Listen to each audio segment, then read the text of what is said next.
Assalamu Alaikum warahmatullahi wabarakatuh and hello everyone. Today, I want to share about this topic. What are the critical incidents that instigate academic failure? Alright, so before I begin, I need to give some topic refresher about this topic. So basically, this is part of my master studies. It is a qualitative research where I explore on the hows and whys of academic failure among year 1 medical students. So academic failure here means that these students fail in one or more assessments, either knowledge, skills, and or attitude. And my population sample is 16 year 1 medical students from 3 different cohorts. And if you would like to know more in detail about the general process of academic failure, you can view my video on the why do year 1 medical students fail. Let's begin. So the process of academic failure, part 1, it all begins with critical incidents which will lead to possible resulting events, and these students underwent mid-of-year assessments. From there, we can see their reactions to mid-of-year assessments results. But for this video, I'm going to focus on the critical incidents. Okay, so for the critical incidents, there are actually 4 categories under it. So the first one is student initial negative reactions toward their perceived learning environment. So for example,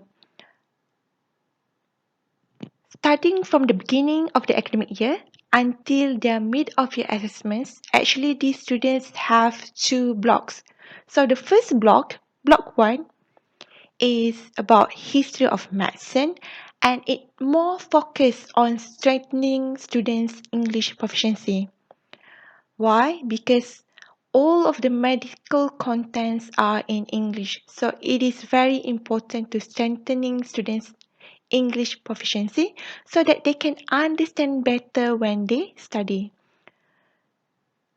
And from my research, I observed that these students in block 1, some are feeling bored, some found it as either relaxing or useless, while some other not actually expecting to learn English in a medical degree program. So this is what happened.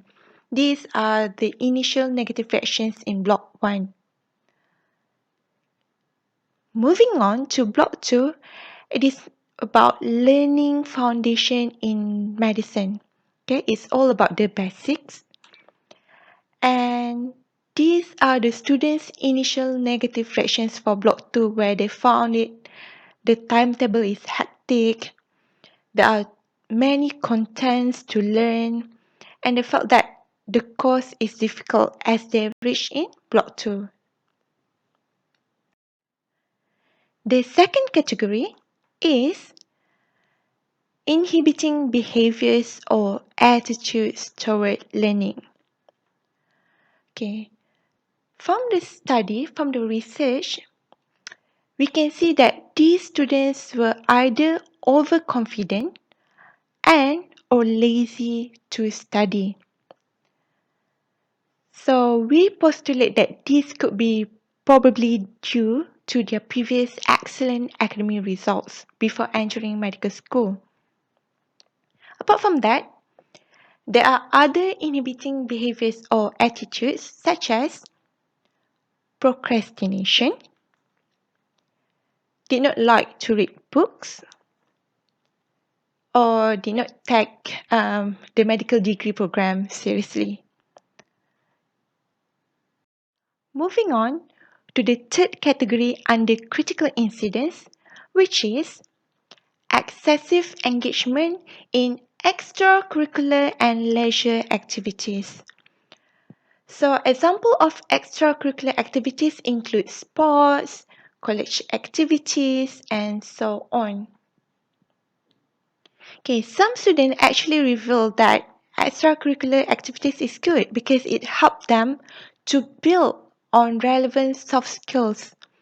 But then, some students admit that he or she did not manage time properly and was carried away with the activities because they excessively engage in extracurricular activities. Then, how about leisure activities? Examples of leisure activities include eat, watch movies, play video games, sleep, go out, and enjoy.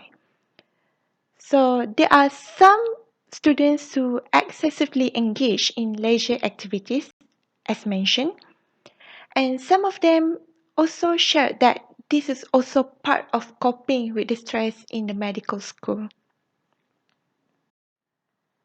The fourth category under critical incidents is changes in the learning method from pre-university to medical schools.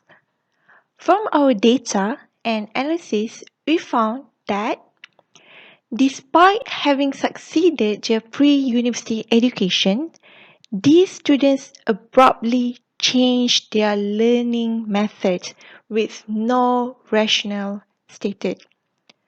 Examples of their learning method before entering medical schools include thorough reading and notes writing, utilize mind maps and concept maps, and use hard copy notes. But then, after entering medical schools, these students stop using the learning method that is working for them.